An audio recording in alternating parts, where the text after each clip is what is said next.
Bom, pessoal, nesse vídeo a gente faz a resolução de algumas questões do Enem, né, sobre o conteúdo que estamos trabalhando aí nessa semana. Então, a gente vai falar das questões que trabalham com as revoltas coloniais, mas que também trabalham com a independência do Brasil. Então, vamos a ela. Eu escolhi primeiro aqui uma questão do Enem de 2017. Então, a gente lê o começo, o texto da questão, né? O Instituto Popular, de acordo com o Exame da Razão, fez da figura do Alferes Xavier o principal dos inconfidentes e colocou seus parceiros à meia ração da glória. Então a gente vai ter o texto dizendo que Tiradentes, né, o Alferes Xavier, se torna o principal dos inconfidentes, enquanto os seus parceiros que participaram ali não vão ter a mesma glória que ele. Merecem, de certo, a nossa autoestima aqueles outros. Eram patriotas.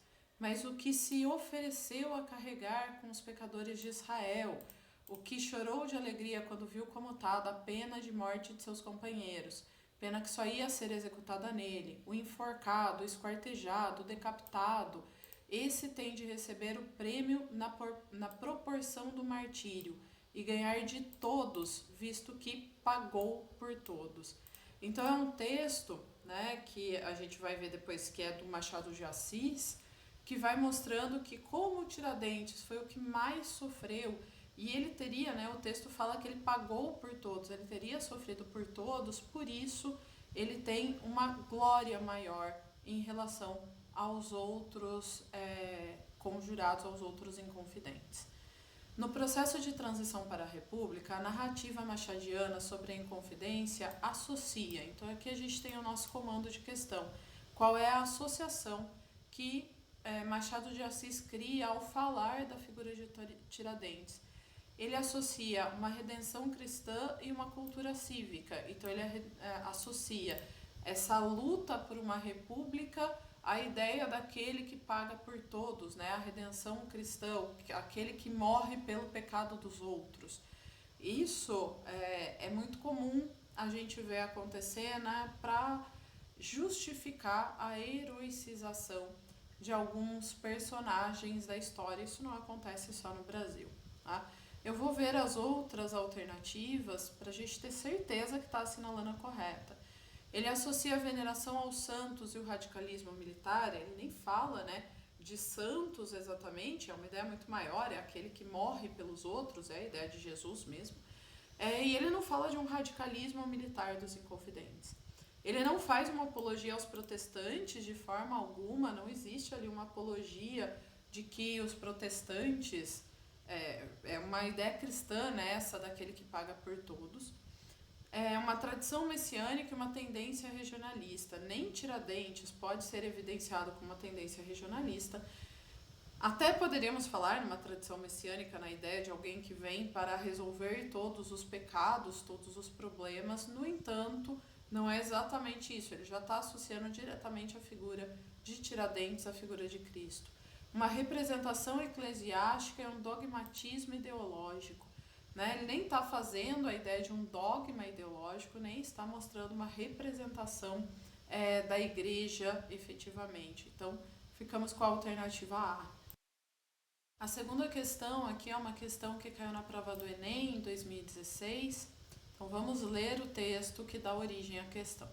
O que ocorreu na Bahia de 1798, então ele já está localizando ali para a gente, Bahia, final do século XVIII. Ao contrário de outras situações de contestação política na América Portuguesa, é o que o projeto que lhe era subjacente não tocou somente na condição ou no instrumento da integração subordinada das colônias ao Império Luso. Dessa feita, ao contrário do que se deu em Minas Gerais, a sedição avançou sobre a sua decorrência. Né? Então, ele está trazendo para a gente uma característica que, segundo ele mesmo, é ao contrário do que aconteceu nas Minas. Então não é uma coisa igual ao que aconteceu em Minas Gerais, porque essa sedição, essa revolta, ela avança sobre uma decorrência da subordinação das colônias ao Império Português. A diferença, então ele vai tratar justamente dessa diferença entre Minas e Bahia, entre os movimentos mineiro e baiano do final do século XVIII, abordadas no texto, encontrava-se na pretensão de qual que era uma coisa que havia na Bahia, mas não havia em Minas Gerais. Eliminar a hierarquia militar era algo que não aparecia em nenhuma das duas, né? Nem a Bahia, nem em Minas Gerais se falava de uma eliminação da hierarquia militar. Abolir a escravidão africana, por outro lado, era algo que aparecia na revolta baiana, mas não aparecia na revolta de Minas. Anular o domínio metropolitano aparecia nas duas, então não é uma diferença. Suprimir a propriedade fundiária, suprimir a propriedade de terras não aparece em nenhuma das duas. Extinguir o absolutismo monárquico aparece em ambas as revoltas, então também não é uma diferença. Então aqui a gente começa a entrar sobre os processos de independência e para isso eu vou analisar com vocês uma questão do Enem da prova de 2014. Vamos lá. A transferência da corte trouxe para a América Portuguesa a família real e o governo da metrópole. Então ele começa falando dessa transferência, né, da corte aqui para a América Portuguesa. Então a gente já sabe que ele está falando ali do processo da vinda de Dom João e da corte para o Brasil. Trouxe também, sobretudo, boa parte do aparato administrativo português. Então não é exclusivamente, né, a corte, o rei que vem, mas vem para cá o aparato administrativo português, tudo aquilo que servia para administrar esse enorme império que Portugal tinha. Personalidades diversas e funcionários régios continuaram embarcando para o Brasil atrás da corte, dos seus empregos e dos seus parentes após o ano de 1808. Então ele mostra ali no texto pra gente que não é só em 1808 que vão chegar pessoas aqui no Brasil, mas eles vão continuar chegando ao longo do tempo. Os fatos apresentados se relacionam ao processo de independência da América Portuguesa, então a gente precisa encontrar a relação. Esse é o comando da questão, a relação entre os fatos, qual é o fato que ele traz pra gente, a transferência da corte, a transferência do aparato administrativo, a chegada aqui de várias dessas pessoas que vão vir atrás dos seus empregos, dos seus parentes. Então, como isso se relaciona à independência do Brasil? Isso se relaciona à independência do Brasil por ter incentivado um clamor popular por liberdade? Não, né? Não é a chegada da família real, a chegada do aparato administrativo não geram revoltas na rua, clamor popular por independência. Isso se relaciona ao processo de independência por ter enfraquecido o pacto de dominação metropolitana? Sim. Com a chegada da família real no Brasil, a gente vai ter um domínio menor da metrópole Portugal sobre o Brasil, né? E a gente vai ter o aparato administrativo, o controle do Brasil instalado aqui, na própria colônia. Então isso faz diferença, né? Vamos ler as outras alternativas para a gente ter certeza. Se relaciona por ter motivado revoltas escravas contra a elite colonial. Revoltas escravas houveram durante todo o período, mas não foi a chegada da família real que motivou novas revoltas. Se relaciona por ter obtido o apoio dos grupos constitucionalistas portugueses. Esse grupo constitucionalista, na verdade, ele quer acabar, né, com essas liberdades, ele quer retirar do Brasil as liberdades que foram dadas pela corte após a sua chegada, e se relaciona por ter provocado movimentos separatistas das províncias.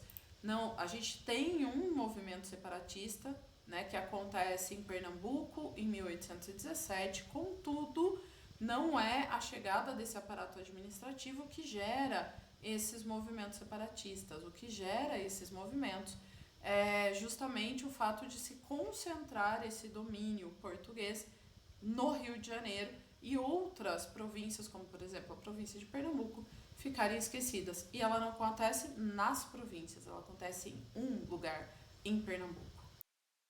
Última questão aqui que a gente analisa, também falando aí do período joanino no Brasil, é do Enem lá de 2010. Vamos olhar para ela.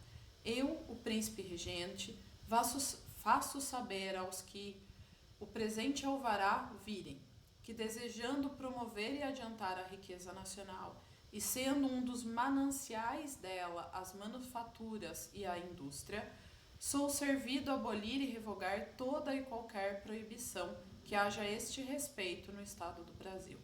Então, esse textinho aqui pra gente é sobre um alvará, né, que vai retirar, vai abolir e revogar toda a proibição dentro do Brasil a respeito do que ele considera aqui um dos fatores importantes da riqueza nacional, que seriam as manufaturas e as indústrias.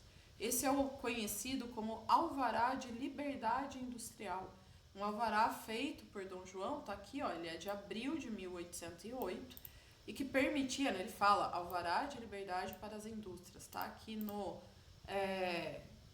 na legenda do texto, né, ele mostra pra gente o que é este alvará, e que tentava permitir no Brasil a construção de manufaturas e de indústrias. O projeto industrializante de Dom João, conforme expresso no alvará, não se concretizou. Isso aqui é uma afirmação. Esse projeto não deu certo. O que ele quer dizer, o que ele quer que a gente ache é quais características explicam esse fato. Então, o que tem nas alternativas que pode explicar pra gente o fato de, apesar da tentativa de Dom João de permitir a instalação de indústrias no Brasil, isso não ter acontecido? Isso pode ser explicado por conta da ocupação de Portugal pelas tropas francesas e o fechamento de manufaturas portuguesas? Não, afinal de contas, se nós não tivéssemos como importar de Portugal, pela lógica seria possível produzir no Brasil, né? Mas não é isso não aconteceu. Então, o fechamento de manufaturas portuguesas, a ocupação francesa em Portugal não ajuda a explicar esse fato. A dependência portuguesa da Inglaterra e o predomínio industrial inglês sobre suas redes de comércio, isso ajuda a explicar esse fato. Uma vez que a Inglaterra passa a fornecer produtos direto para o Brasil, né? Se esse alvará aqui é de abril de 1808, a abertura dos portos é de janeiro de 1808, como que o Brasil, que possivelmente começaria suas manufaturas, iria competir com os ingleses que já tinham passado pela primeira Revolução Industrial? Então, essa dependência da Inglaterra, esse predomínio da Inglaterra sobre as redes de comércio que antes eram de Portugal, ela vai explicar pra gente por que não houve um projeto, né? Por que esse projeto de industrialização de Dom João não deu certo aqui no Brasil.